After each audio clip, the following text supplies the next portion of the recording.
Gloria a Dios. Vamos a abrir nuestra Biblia en Nehemías. Nehemías capítulo 4 es la mitad de la Biblia y versículo 14. Esta mañana he compartido una palabra que se titula ¿Cómo luchar contra el coronavirus o cómo pelear contra el coronavirus? En este momento, yo creo, es algo, no tengo pruebas, es algo que tiene que ver con mi fe, pero yo creo que el coronavirus es un arma de muerte diseñada para atacar a los más vulnerables y para crear una crisis mundial. Por eso no lo trato como cualquier otra enfermedad, sino que estoy viéndolo como una guerra, como una batalla. Durante 7 meses he guardado silencio porque es algo que lo digo con temor y temblor y no quería hablar sin revelación, pero ahora tengo esta fe y tengo esta convicción de que esto es un ataque urdido en las tinieblas contra la humanidad, contra las naciones, para quitar a muchas personas ancianas o con otras patologías, quizás crónicas, a los más débiles, quitar a muchas personas del medio y producir una especie de caos, de crack, de reinicio. Eso ha hecho que en mi fe, en mi convicción, ore de otra manera. No solamente pidiendo misericordia, perdón, salvación, sino con una unción de guerra. Entendiendo que estamos siendo atacados. Y este es el título de esta segunda enseñanza. Estamos siendo atacados. De muchas formas estamos siendo atacados. La familia está siendo atacada, la economía, la salud, la democracia, la educación de nuestros hijos, la hermandad, la convivencia y la fe. Es una guerra, una gran batalla que decía yo la semana pasada como una gran guerra, una tercera guerra mundial, solamente que espiritual. Y el Señor me decía, creo que siempre que digo esto me pongo a temblar, pero creo que era el Señor que me decía, enséñale a tu pueblo a pelear contra el coronavirus como yo te estoy enseñando también a posicionarte. Decíamos también, arma con arma se combate. Si esto es un arma forjada contra los hijos de los hombres, entonces tenemos armas espirituales para poder resistir, para ungir el escudo, para sacar promesas que las aplicamos diferentes. Por ejemplo, hoy hemos cantado que el Señor adereza mesa en presencia de quien viene contra mí. Eso está basado en el Salmo 23.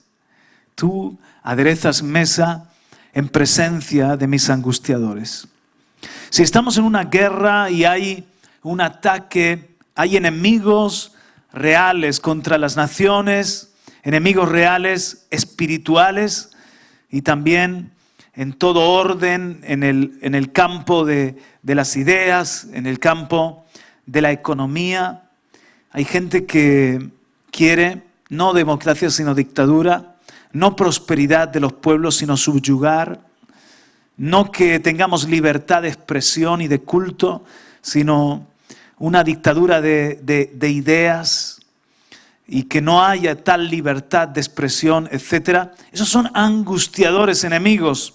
Pero en medio de la crisis económica y en medio de esta guerra, el Señor sigue poniendo una mesa para nosotros, proveyendo en presencia, rodeados de enemigos, rodeados de angustiadores.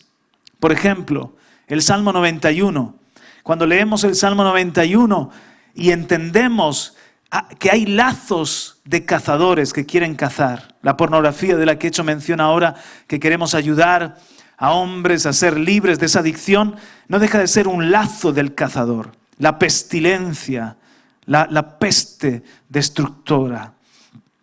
Pues entonces, si entendemos que es un ataque contra la salud, un ataque contra la salud mental también, contra el ánimo, porque hay temores, angustia, ansiedad, depresión, muchas cosas que se posan sobre los pueblos. Entonces yo tomo el Salmo 91 y no solamente lo confieso como siempre lo he hecho, gracias por tu protección, gracias porque estamos bajo tus alas, gracias porque tú nos guardas, sino que se convierte en una espada, en un rema que yo estoy confesando y declarando con esa arma que el Señor me liberta de la pestilencia, me liberta a mí, a mi casa, del lazo del cazador, de la destrucción que hace estragos en medio del día. En fin, cuando estamos en un periodo así de guerra intensa, cambia nuestro planteamiento, cambia incluso la intensidad con la que oramos. Créeme que nuestra oración es importantísima en este tiempo. Ayer estuvimos los guardas del muro, que es como se llama nuestro ministerio de intercesión, y estuvimos hablando, analizando la realidad y después ondeamos bandera de victoria. El Señor es Nisi, nuestro estandarte. Ondeamos bandera de Rafa, el Señor es nuestro sanador.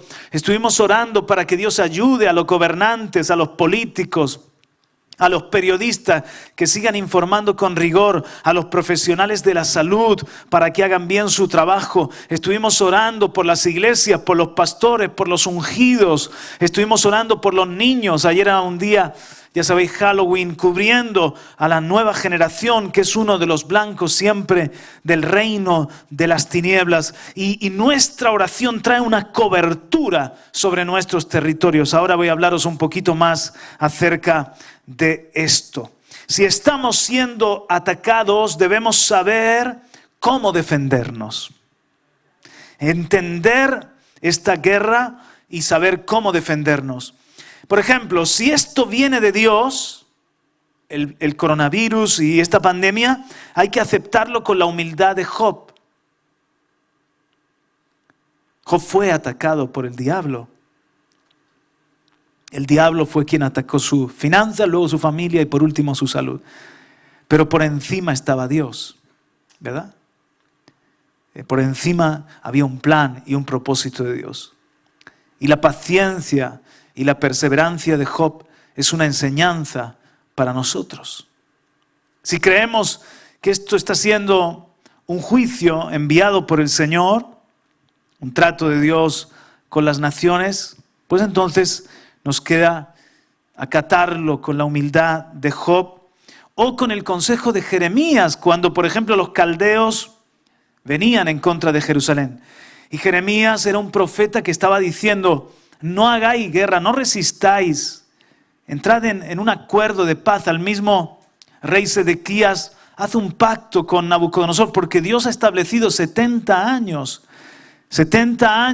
de cautiverio. Y si vosotros resistís, es como que os estáis levantando contra el Señor mismo. En otros ejemplos, en los días de Roboam, un profeta le dijo a Roboam: no vayas a pelear contra Jeroboam, porque del Señor viene esta división. Y los reyes contaban con la revelación de los profetas para hacer algo tan loco como no enfrentarse al enemigo. En otras ocasiones, en cambio, era evidente que un ejército estaba rodeando Jerusalén o que venía contra Israel y el Señor les animaba a combatir, aunque fueran menos, les animaba a resistir. Por ejemplo, a Sennacherib, cuando vino aquel rey y se burló, y en días de Ezequías y de Isaías, el Señor le dice: ya verás cómo este se ha levantado directamente contra mí y lo voy a avergonzar y va a salir huyendo. Entonces, si esto no es un ataque que viene del enemigo, sino que simplemente es un tiempo que Dios ha decretado para España o para las naciones, tenemos que seguir ese consejo. y yo les hablaría si tuviera la revelación personalmente de esta forma. En cambio, desde que comenzó en marzo toda esta problemática, lo que ha venido sobre mí es una unción de guerra y un inconformismo ante esta situación y un declarar lo que dice Isaías 54:17: ningún arma forjada contra nosotros prosperará, y condenamos toda lengua que se alce contra nosotros en juicio. Esta es la herencia de los siervos del Señor, y su justificación viene de Él. Esta mañana, en la primera reunión, os he mostrado cómo uso, con qué fe y con qué entendimiento uso ese texto. Si viene, en cambio, del diablo lo que estamos viendo en el mundo, que lo someto, por supuesto, esto es algo muy personal. Si viene del diablo, si es algo tramado en las tinieblas, si es una bomba vírica que se ha soltado con planes y con intenciones que escapan quizás a nuestra comprensión, hay que pelear como dijo Nehemías en el capítulo 4 y versículo 14. Cuando vi su temor, me levanté y dije a los nobles, a los oficiales y al resto del pueblo: no les tengáis miedo, acordaos del Señor, que es grande y temible, y luchad por vuestros hermanos, vuestros hijos, vuestras hijas, vuestras mujeres y vuestras casas. Y así yo siento deciros: no tengamos temor. Hay una batalla, estamos siendo atacados. En días de Nehemías levantaban la muralla y ahí estaban Sanbalat y Gesem el árabe y Tobías y otros que se oponían, pero Nehemías sabía que lo que estaban haciendo venía del Señor, y a pesar de esa oposición dice: no tengáis temor, acordaos del Señor, que es grande y temible. El Señor está contigo, el Señor está con su iglesia, el Señor está con la tierra, el Señor está a favor de los hombres, el Señor tiene planes todavía en España. Luchad por vuestros hermanos y vuestros hijos. Luchemos por nuestra tierra, luchemos por nuestra Murcia, luchemos por la prosperidad y por la paz de la tierra donde el Señor nos ha puesto. Me sale un coraje más que una paciencia y una resignación. Sí, paciencia en el sentido de perseverar bajo la prueba, pero me sale un denuedo, no lo puedo evitar, y es lo que te quiero someter o lo que te quiero enseñar. Dios me decía: enséñale a mi pueblo a pelear. No soy un fanático, soy consciente de que la tierra está dañada, lo decía en la primera reunión, la tierra está dañada. Y pueden haber catástrofes en cualquier momento. Y han habido epidemias antes. Y ante esas situaciones que son imponderables, que nos superan, que son mayúsculas, muchas veces ¿qué nos queda sino pedir al Señor misericordia y que salve y que mande su ayuda desde el santuario y entender que Él va a hacer que todo sea para bien?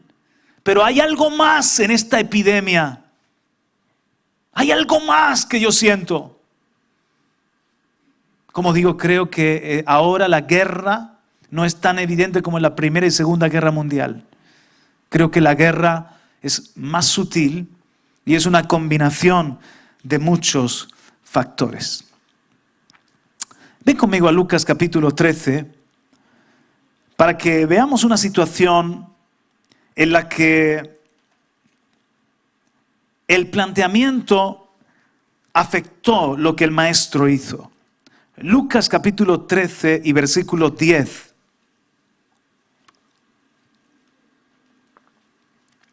Leamos primero. Lucas 13 y versículo 10. Jesús estaba enseñando en una de las sinagogas un día de reposo. Y había allí una mujer que durante 18 años había tenido una enfermedad causada por un espíritu. Estaba encorvada y de ninguna manera se podía enderezar. La enfermedad puede ser causada por simplemente desgaste de los años, por el trabajo. Imagínate que esta mujer tenía un tipo de trabajo donde constantemente tenía que estar de rodillas o encorvada, y con el paso de los años desarrolla esta enfermedad. Tiene una causa natural y, como decíamos esta mañana, estamos en un mundo bajo la maldición del pecado. No es la tierra ese lugar bendecido y perfecto donde no había enfermedad ni muerte. Desde que el hombre peca, se introduce la problemática de los terremotos, las erupciones, las inundaciones. Dios dice: maldita será la tierra por tu causa.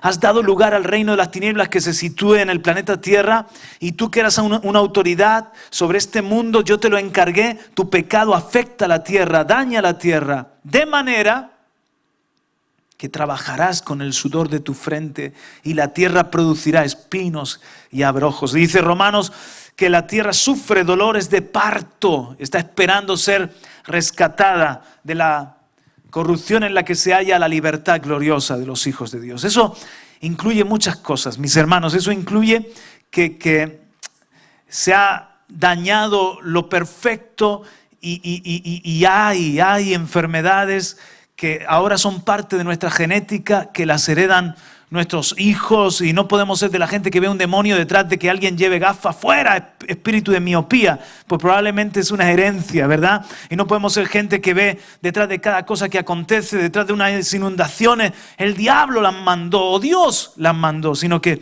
tiene una explicación natural, es parte de la historia de este mundo caído, afectado, como decimos, por el pecado. Entonces, también está el factor de que Dios puede desatar una tormenta, como pasó en días de Jonás, que Dios mismo desató una tormenta. Claro que el Señor puede estar detrás de algo que suceda. Cuando Herodes cayó y dice que se lo comieron los gusanos, en el libro de los Hechos, lo que nos relata capítulo 12, es que en ese mismo momento murió y fue comido de gusanos. El historiador Flavio Josefo dice que después del discurso que dio, en el que se presentó como un Dios, tomó la gloria de Dios, la gente comenzó a gritar, y él era un sátrapa, él era un dictador de su momento, como muchos que hay, y no saben en la que se están metiendo porque se levantan contra el mismísimo Dios. Dura cosa es caer en las manos del Dios vivo. Empezaron a decir: Dios, voz de Dios es esta y no de un hombre. Y él tomó la gloria y cayó, comido de gusanos. Lo que dice Josefo es que ahí enfermó y después de unos días murió de un problema intestinal. De una manera o de otra dice que un ángel, el Señor envió un ángel y lo hizo. Entonces, claro que puede estar el Señor detrás de situaciones que pueden convertirse en un juicio o en un quebrantamiento. Aunque yo soy de los que piensan que, mucho de lo que nosotros llamamos juicio es simplemente Dios dejando la consecuencia de nuestro pecado, que lo que sembramos lo cosechemos. Hasta cosas que pueden ser parte del Apocalipsis y que sean de verdad plagas y etcétera, ni siquiera Dios mismo ocasionándolas, sino que es parte de la deriva destructiva de la humanidad. Eso quiero decirlo en primer lugar. En segundo lugar, es muy importante que tú comprendas que entre el Antiguo y el Nuevo Testamento hay una cruz. Y que en esa cruz pasó algo. Y es que todo el juicio que merecía la humanidad y toda la condenación que merecían los hombres cayó sobre el Hijo. Y se inaugura un tiempo de misericordia, de gracia, de perdón. Eso no quiere decir que no va a juzgar Dios la tierra como Sodoma y Gomorra fue juzgada, porque Jesucristo mismo lo dijo. Eso no quiere decir que Dios no va a juzgar la tierra como en el diluvio, porque Jesús mismo dice que será como en los días de Noé. Pero antes de venir el fuego y el azufre en Sodoma y Gomorra, hubo un tiempo de misericordia, hasta donde el mismo Abraham intercedió. Antes de que se cerraran las puertas del arca y cayera el diluvio, hubo una oportunidad, hubo un tiempo de gracia. Y yo creo que en una forma macro, entendiendo la historia en una forma global, estamos no en un tiempo de juicio, sino en el tiempo de la gracia, de la dispensación de la salvación, de la puerta del arca abierta, de la paciencia de Dios, porque Él quiere que nadie se pierda y todos sean salvos. Y a veces decimos, esto que está pasando es un juicio de Dios, y mi respuesta es, el juicio de Dios ya cayó sobre el Hijo. Y el Señor traerá un tiempo, claro que sí, de llamar a los hombres, a los gobernantes y al mismísimo Satanás a cuentas y mandarlo al lago de fuego. El gran juicio se efectuará. Pero creo que ahora muchas de las cosas que suceden, no quiero decir con esto que Dios no baja la mano como en los días de Herodes, pero creo que es más la excepción que la regla. Porque el tiempo en el que estamos es tiempo de gracia y de misericordia y de salvación para las naciones, donde Él nos ha llamado y nos ha mandado a predicar la buena noticia, la buena nueva del Evangelio a toda la tierra. Ahora, está el factor natural, donde el hombre mismo, por su pecado, ha influenciado. Está el factor divino, y luego hay un factor espiritual también. El enemigo hace un trabajo en la tierra. Hay principados, hay potestades, hay planes de Satanás. Es el ladrón que viene a matar, robar y destruir. A eso se dedica él. En este caso, era una hija de Abraham, aquella anciana, aquella mujer, no sé la edad que tenía, pero era una hija de Abraham que llevaba 18 años bajo un demonio, bajo un espíritu que la tenía encorvada. En este caso Dios no le envió eso, ni fue un factor natural lo que originó esto, sino que era algo diabólico. Vamos a volverlo a leer porque me miráis con cara rara. Versículo 10 de Lucas 13. Jesús estaba enseñando en una de las sinagogas un día de reposo, y había allí una mujer que durante 18 años había tenido una enfermedad causada por un espíritu. Estaba encorvada y de ninguna manera se podía enderezar. Cuando Jesús la vio, la llamó y le dijo: mujer, has quedado libre de tu enfermedad. Y puso las manos sobre ella, y al instante se enderezó y glorificaba a Dios. Pero el oficial de la sinagoga, indignado porque Jesús había sanado en día de reposo, reaccionó diciendo a la multitud: hay 6 días en los cuales se debe trabajar. Venid pues en esos días y sed sanados, y no en día de reposo. Entonces el Señor le respondió y dijo: hipócritas, ¿no desata cada uno de vosotros su buey o su asno del pesebre en día de reposo y lo lleva a beber?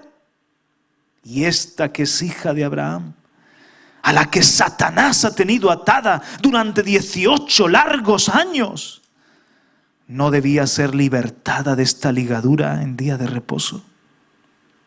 Y al decir él esto, todos sus adversarios se avergonzaban, pero toda la multitud se regocijaba por todas las cosas gloriosas hechas por él.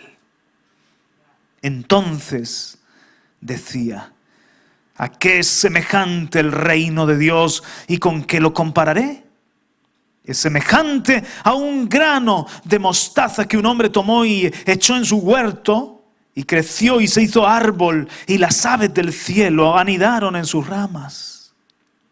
Y volvió a decir: ¿a qué compararé el reino de Dios?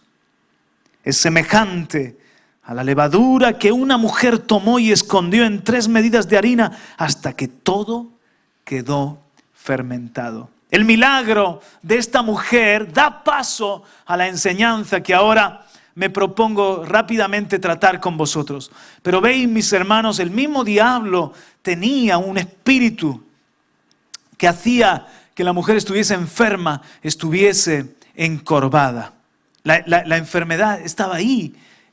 Un médico la podía analizar, pero había una realidad que solo Jesús veía y que Lucas, él nos ha dejado aquí muy, muy claro.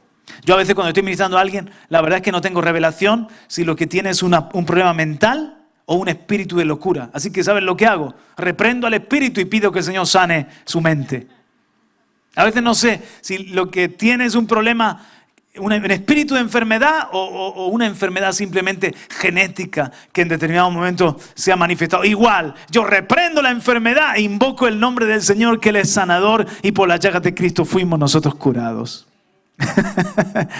Lo bueno, hay medicinas que no puedes administrarlas juntas porque tienen contraindicaciones. Lo bueno de la medicina de Dios es que no tiene contraindicación, ¿me entienden, no? Todo es bueno y todo suma. Si reprendemos un espíritu de enfermedad y la persona no lo tiene, no le va a pasar nada a la persona. Ahora, ¿veis el celo de Jesús? ¿Veis cómo Él metió el adjetivo 18 largos años? Porque Él comprendía a la perfección el sufrimiento de esta dama. ¿Veis cómo se indigna con la religiosidad? ¿Veis cómo tiene rabia contra el diablo que hace a las vidas desdichadas? Eso es lo que yo siento en este tiempo. Un celo, mis hermanos. Hay un virus que es real, no estoy diciendo que sea un espíritu. Hay unas consecuencias que están viniendo ya y que van a venir peores y que vamos a tener que lidiar con ellas. Pero lo que veo es que esto está siendo causado, hay una causa. Dice que la maldición no viene sin causa. No sé si es el libro de Proverbios o uno de los Salmos. La maldición no viene sin causa, como el ave en su vuelo, la golondrina en su vuelo. Así la maldición no viene sin causa. Y creo que detrás de esto, pero es la fe que yo tengo, no te la impongo, ni mucho menos, que puedes llamarme conspiranoico, como quieras llamarme, pero creo que hay una causa oscura, terrible y diabólica, y que es un ataque al mundo. Y que si nosotros le vemos las orejas al lobo, vemos agazapado al enemigo, podemos combatir no solamente en el plano, digamos, de la enfermedad, pedir sanidad, o en el plano de la economía, pedir que el Señor provea y habla trabajos y orar por los que tienen que tomar decisiones y nos gobiernan, etc., sino que podemos también combatir al que quiere matar, robar y destruir, sembrar el caos, la desdicha, acabar con libertades, acabar con bienestar. Y podemos reprender, atar y pedir al Señor una victoria en esta guerra espiritual. Ahora fíjate, Jesús, después de liberar a la mujer, dice: ¿a qué compararé? Tenía indudablemente la atención de todos allí. ¿A qué compararé el reino de Dios y con qué será semejante? Es semejante a una semilla que un hombre sembró en su huerto. Una semilla de mostaza, pero que al crecer sus ramas se extienden y las aves pueden venir a hacer nido en sus ramas. Todos sabemos que el árbol de mostaza es un arbusto, no tiene ni ramas ni posibilidad de albergar nidos. Pero Jesús está hablando de que el reino de Dios es sobrenatural, tiene un crecimiento sobrenatural y de arbusto pasa a árbol. ¿Y por qué usa el grano de mostaza? Porque es una semilla insignificante. Nosotros podemos parecer pequeñitos e insignificantes, pero ¿saben lo que sucede cuando una iglesia se planta en una comarca, se planta en una región y Dios da crecimiento a su reino allí? Que nos convertimos en cobertura para la tierra, cobertura de bendición, cobertura de protección, donde pueden haber nidos para nuestros hijos. Oh, dice el Salmo 84, cuán amables son tus moradas, oh Jehová de los ejércitos. Aún el ave ha hallado nido y la golondrina un lugar donde poner sus polluelos, tus altares, oh Señor de los ejércitos, Rey mío y Dios mío. Hay nidos que son familias, hay nidos que son iglesias para que los jóvenes sean polluelos que están en eso. Hay protección y Jesús en este momento acaba de echar fuera un demonio, acaba de restaurar a esta mujer que se enderezó después de 18 años. Lo que Jesús estaba diciendo es que el reino de los cielos viene a deshacer las obras del diablo, a neutralizar los planes del maligno, a traer protección y nido en un lugar o en una familia. ¡Aleluya! Por eso somos muy importantes, aunque parezcamos grano de mostaza. Porque podemos pelear aquí, ayudar a los pobres, traer esperanza, bendecir, no añadir al clima de división, de rencor, sino traer paz, amor, porque Dios nos ha dado el ministerio de reconciliación. Podemos hacer tantas cosas en este plano, pero también en el plano espiritual podemos hacer lo que otros no pueden hacer, pelear una batalla espiritualmente que otros no pueden pelear. Y luego dice que el reino es semejante a la levadura, que cuando se introduce, nada queda igual. La levadura fermenta, afecta. Así nosotros, mis hermanos, estamos en la tierra en medio de una pandemia y estamos para transformar vidas, estamos para transformar ciudades, estamos para afectar nuestro entorno. Y dice 3 medidas, mucha masa. Levadura, poquita levadura. Pero Dios es un Dios de minorías. A veces nuestro pensamiento y nuestra predicación parece de minoría, pero no menospreciemos el poder del impacto y lo que la levadura puede llegar a hacer en la tierra. Si alguien me escucha, levante la mano así. Quiero ver que tú estás entendiendo y atendiendo a la palabra de Dios. Dale otro aplauso, claro que sí. Amén. Aleluya. Una de las cosas que el Señor me mostraba, ven conmigo al Salmo 33, ayer confesamos este texto, hay textos que son espadas, hay textos que ahora los podemos usar como un arma, porque arma con arma se combate. Y el Señor me daba el Salmo 33. ¿Cuál es el plan del enemigo? ¿Cuál creéis que este mensaje se titula "Estamos siendo atacados"? ¿Cuál es el ataque? ¿Cuál es el plan del enemigo? Empobrecernos, destruir la familia, que aumenten los divorcios, que los jóvenes estén en la pornografía y luego se reproducen comportamientos como los que estamos viendo de violación en manada. ¿De qué se han alimentado esos jóvenes? ¿Cuáles son los planes del enemigo? Limitar nuestras libertades, adoctrinar a nuestros hijos, por supuesto enfermar.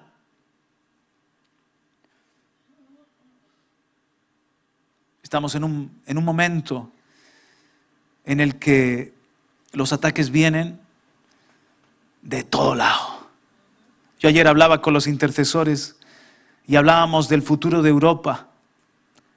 Y hablábamos de la agenda globalista y hablábamos del gobierno y sus prioridades. Y hablábamos de otras cosas así. De todos lados vienen ataques, planes. Pero mira lo que dice el Salmo 33, versículo 8. Tema al Señor toda la tierra. Tiemblen en su presencia todos los habitantes del mundo. Porque Él habló y fue hecho. Él mandó y todo se confirmó. Aquí viene. El Señor hace nulo el consejo de las naciones. Ora esto conmigo. El Señor hace nulo el consejo de las naciones. Frustra los designios de los pueblos. El consejo, verso 11, el consejo del Señor permanece para siempre, los designios de su corazón de generación en generación. Oremos la palabra, mis hermanos. Versículo 12, bienaventurada la nación cuyo Dios es el Señor, el pueblo que Él ha escogido como herencia para sí. Bienaventurada la nación. Somos bienaventurados, somos la nación de Dios, nación santa, real sacerdocio, pueblo adquirido, ¿verdad? Pero pedimos también que España tenga un impacto del reino de Dios. Oramos para que los planes de los perversos sean frustrados y anulados. Todo lo que se está fraguando a raíz de esta pandemia, todo lo que están maquinando, que eso sea destruido y anulado.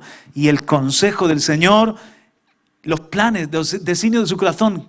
¿Cuáles son los planes de Dios? Vida, esperanza, restauración, libertad. El gozo de Jesús es ver una mujer 18 años largos, amargada, con ese problema de salud, verla cómo se endereza. Al Señor le encanta enderezar lo torcido. A lo mejor lo torcido es tu carácter, a lo mejor lo torcido es tu familia, a lo mejor el problema es en tu familia. A Él le encanta restaurar, dar vida y vida en abundancia, como nos hablaba el domingo la palabra de Dios. Eso es lo que Él quiere hacer. Esos son sus designios, esos son sus planes. Y nosotros somos parte de eso que el Señor está haciendo. Somos su ejército, estamos dando batalla, estamos en esta guerra espiritual, estamos defendiéndonos. ¡Aleluya! Estamos peleando. Entonces quiero terminar con una nota de fe. Dice José de sus hermanos: pensasteis hacerme un mal, pero Dios lo ha tornado para bien. ¿Os acordáis? Es verdad. Ellos lo querían matar y luego lo dejaron allí y luego por último lo vendieron como esclavo. Pensasteis hacerme un mal, eso es así. Pero Dios está por encima de los planes vuestros porque Él tiene sus propios planes. Y sus planes vencieron en la vida de José. Dios lo ha usado para un bien, para traer, aleluya, esta liberación tan grande. Entonces, ven conmigo a Hechos de los Apóstoles, capítulo 8, por favor. Perdóname, el 8 después, capítulo 6, cuando el discurso de Esteban, y Esteban está delante del Sanedrín. Y Esteban está diciendo lo mismo, está diciendo, Dios está haciendo algo por su iglesia, Dios está haciendo algo por el Mesías, Yeshua HaMashiach, Jesús es el Mesías, Dios está salvando, y vosotros en vez de meteros al mover de Dios, estáis persiguiendo, estáis en contra, resistiendo, porque sois iguales que los padres, los patriarcas. Entonces, el mismo Esteban menciona a José, ¿verdad? Versículo 9, y los patriarcas, Hechos 7, 9. ¿He dicho 6? Perdón, 7, 9. Y los patriarcas tuvieron envidia de José y lo vendieron para Egipto. Pero Dios estaba con él. Di conmigo, pero Dios estaba con él. Hermano, ahora mismo hay cosas que los hombres están maquinando en contra de la iglesia, en contra de Israel, en contra de la democracia, en contra, como antes te he dicho, de las nuevas generaciones. Están maquinando, pero Dios, di conmigo, pero Dios, hay un pero ahí muy importante. Pero Dios está en su trono. Pero Dios estaba con José, así Dios está con nosotros. Así Dios está con España, así Dios está con los hijos de los hombres. Hay gracia, todavía hay oportunidades, pero Dios está con nosotros. No hay que temer. Entonces al mismo Esteban, fijaos, lo llevan hasta el momento de la muerte. Versículo 51, seguimos en el capítulo 7. Vosotros, termina su discurso Esteban, que sois duros de cerviz e incircuncisos de corazón y oídos. Resistís siempre al Espíritu Santo, como hicieron vuestros padres, así también hacéis vosotros. Los hombres, hermanos, duros de corazón, incircuncisos de corazón, es decir, los hombres impíos, resisten al Espíritu Santo. Y hay una guerra. Aquí la iglesia estaba avanzando y se levantó la persecución judía, también la persecución romana. Había una oposición real. ¿Venía eso de Dios? No. El Espíritu Santo estaba con Esteban, con Pablo, más adelante con la iglesia de los Hechos de los Apóstoles. Estaba con ellos. Y esta gente se ponía a hacer resistencia, oponiéndose. ¿Venía eso de Dios? ¿De quién venía eso?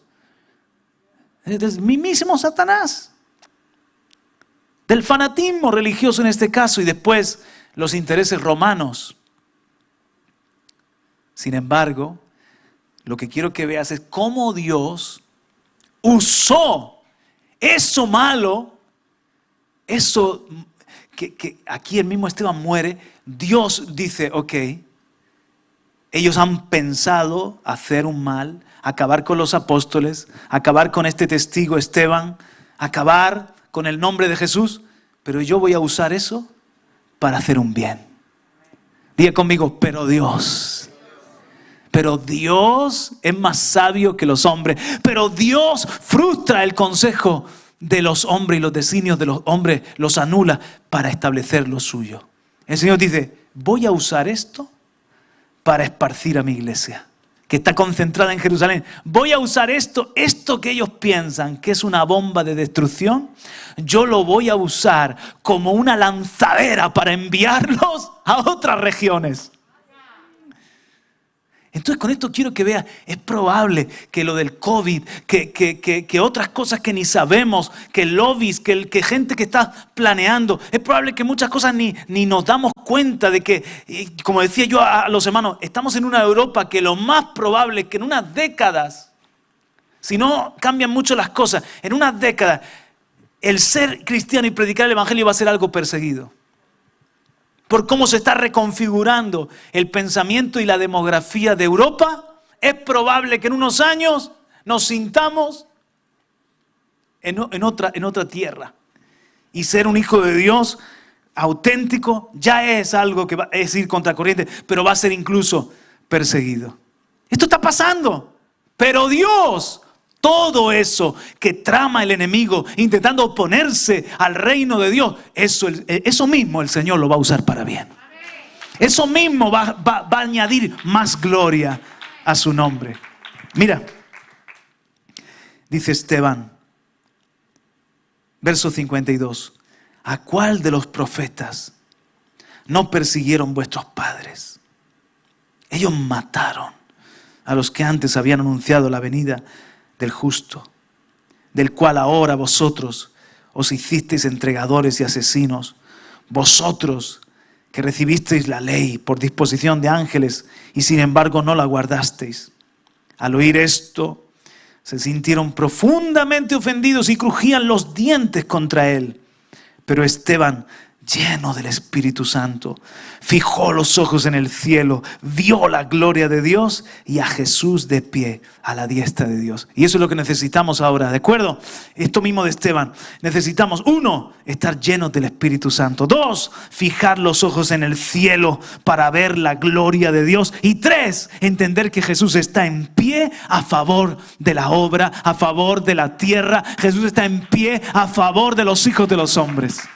Aleluya, a favor del reino. Otra vez, 1, ¿qué necesitamos? 2, ¿qué necesitamos? Fijar los ojos ¿dónde?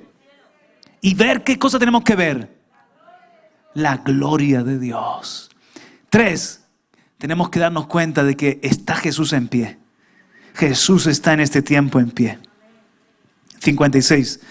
Y dijo Esteban, he aquí veo los cielos abiertos y al Hijo del Hombre de pie a la diestra de Dios. Bueno, y vosotros sabéis cómo muere Esteban. Capítulo 8 y versículo 1. Y Saulo estaba de completo acuerdo con ellos en su muerte. En aquel día se desató una gran persecución en contra de la iglesia en Jerusalén y todos fueron esparcidos por las regiones de Judea y Samaria, excepto los apóstoles. Y algunos hombres piadosos sepultaron a Esteban y lloraron a gran voz por él. Y Saulo hacía estragos en la iglesia, entrando de casa en casa y arrastrando a hombres y mujeres, los echaba en la cárcel. Así que los que habían sido esparcidos iban predicando la palabra. Entonces, si nos fijamos en los hechos de los apóstoles, hermanos, claro que estamos en una guerra, somos atacados, hay oposición. En estos días y en los tiempos del fin lo va a haber y va a ser incluso peor que al principio, porque lo postrero siempre es mayor que lo primero y va a ser incluso peor, pero tengamos la fe. Gloria a Dios que Lucas escribió los Hechos de los Apóstoles. Gloria a Dios que nos ha dejado ya el ejemplo y el testimonio de cómo, a pesar de todo o por encima de todo, Dios tiene sus planes. Dios hace que todo sea para un bien. Este Saulo, el Señor luego lo convierte y lo hace un apóstol. Yo tengo emoción de la gente que Dios va a convertir en los próximos años. Yo tengo emoción de los Herodes que el Señor va a quitar del medio en los próximos años. Yo tengo emoción de cómo el Señor se va a levantar y va a usar todo lo que viene en contra, hermano. A lo mejor es una ola que viene en contra como para destruirnos, pero el Señor va a cambiar esa ola y esa ola va a acabar impulsándonos a nosotros. No va a ser fácil, lloraremos, lloraron a Esteban, el mismo mártir muere y entra a la presencia de Dios, etc. Esto es una guerra, esto es para valientes, esto es para gente que no tiene temor, pero Dios. Me ministra mucho ese pero de Dios. Al principio del Tercer Reich, cuando Hitler comenzaba a perseguir a los judíos, la Asociación Cristiana de Jóvenes no estaba conforme con las acusaciones del líder alemán que había fanatizado de un modo diabólico a la juventud alemana. No era posible protestar, ya no había libertad de manifestarse ni de protestar. Las autoridades nazis les podrían cerrar la asociación o hacer algo incluso peor. A los dirigentes se les ocurrió escribir con gigantescos caracteres estas dos palabras: pero Dios, puntos suspensivos. De modo poderoso e inquietante, ambas palabras saludaban al vecindario. No tardaron mucho en venir policías de la Gestapo que hacían guardia en las cercanías y exigieron imperiosamente que fuesen quitadas ambas palabras. Cuando se les preguntó por qué a los agentes, por qué tenemos que quitarlas, los agentes contestaron que era insoportable tener que leer constantemente todos los días estas dos palabras, pero Dios. Y que representaban una duda acerca de la política que estaba siguiendo la nación. Los jóvenes cristianos muy astutos les mostraron el texto de Romanos 5:8. Pero Dios demuestra su amor para con nosotros en que siendo aún pecadores, Cristo murió por nosotros. Pero Dios demuestra su amor, Romanos 5:8. Los agentes tuvieron que reconocer que los alegatos de los jóvenes cristianos eran convincentes y dejaron la inscripción en la fachada. Pero cuando 3 años después Hitler fue derrotado y se quitó la vida, las inquietantes palabras revelaron al pueblo alemán la verdad de que Dios está por encima de los hombres y siempre tiene la última palabra. Diga conmigo, pero Dios. Dios está en su trono. Dios tiene sus planes. Dios está con nosotros. Denle un aplauso fuerte a nuestro Dios. Aleluya. Vamos a ponernos en pie y oramos. Padre, te damos gracias en este día, Señor, porque nos estás enseñando a pelear. Nos estás enseñando a usar nuestras armas. Oh Dios, estamos en un tiempo donde es importante tu iglesia como la levadura. Somos importantes como ese árbol de mostaza que trae una cobertura. Yo por eso te pido que nos des crecimiento, que nos des más del Espíritu Santo. Levanta las manos conmigo al cielo. Oh, Rababashia. En esta mañana terminamos pidiéndote, llénanos Espíritu Santo, llénanos Espíritu Santo, llénanos de denuedo, de valentía, de unción para pelear, llénanos de visión. Pon colirio en nuestros ojos para ver tu gloria, para ver quién está en el trono y para ver que tú estás en pie a favor de tu reino. Tú estás en pie a favor de la salvación de los perdidos. Tú estás en pie a favor de España y de la causa que es buena y justa. Tú estás en pie para ayudarnos en esta batalla. Por eso no tenemos temor. Aleluya. Por eso, Señor, hacemos nuestra esa palabra: ningún arma forjada contra nosotros prosperará. Y condenamos toda lengua que se alce en juicio. Esta es la herencia de los siervos del Señor. Y nuestra justicia, nuestra protección legal, nuestra cobertura viene de ti, Señor. Te alabamos con este aplauso y te damos gloria y te damos gracias en el nombre de Jesús. Amén.